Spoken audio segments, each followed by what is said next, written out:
High রে প্রবাসী জীবন, যে প্রবাসে থাকে সেই বুঝি যে প্রবাসে টাকা কামানটা কতটুকু কষ্টকর ব্যাপার।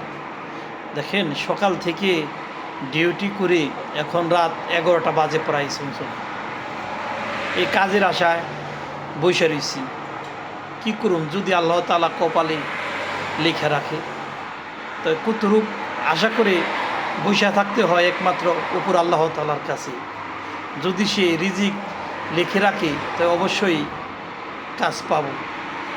তো আমরা এতটুক কষ্ট করে টাকা পয়সা রোজগার করেও যদি শান্তি না পাই তো কোথায় গেলে প্রবাসীরা শান্তি পাবে?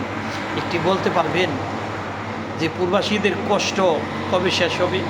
প্রত্যেকটা প্রবাসী কইলে টাকা পয়সা ইনকামের জন্য জান প্রাণ দিয়ে চেষ্টা করে কীভাবে 2টা টাকা ইনকাম করান যায়। তার বাদেও করলে আমরা সেই সঠিক সম্মানটুক পাই না। সকলেই আমাদেরকে কামলা বলে।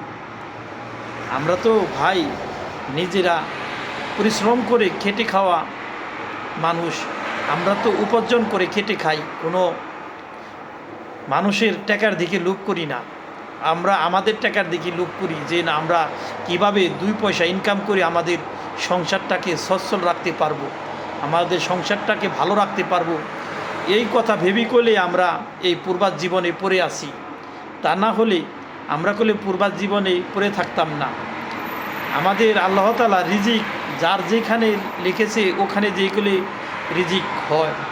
আমাদের জীবন জন্ম হয়েছে আমাদের জন্মভূমি বাংলাদেশে, আমাদের কোনো বাংলাদেশেও একভাবে না একভাবে চলতে হতো, কিন্তু আমরা একটু সুখের আশাই করে প্রবাসে এসেছি।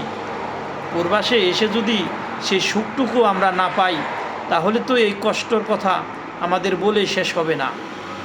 তার জন্য সকলকেই বলি যে প্রবাসীকে সম্মান করতে শিখেন, যে প্রবাসীরা সৎ পথে ইনকাম করতে পারে এবং প্রবাসীরা কারোর সাথে বাটপারি কথাবার্তা বলে না। যেটুক তাদের প্রয়োজন অনেক পরিশ্রম করে তারা টাকায় উপার্জন করে একটু সংসারের সুখের আসার জন্য। তাই সকলের জন্য ভালো থাকবে, সকলে যেন ভালো থাকে এবং সকল প্রবাসী ভাই ভাইদেরকে শ্রদ্ধা এবং সম্মানের চোখে দেখবেন। তাই সকলের জন্য শুভকামনা রইল। আসসালামু আলাইকুম ওয়া রাহমাতুল্লাহি ওয়া বারাকাতুহু।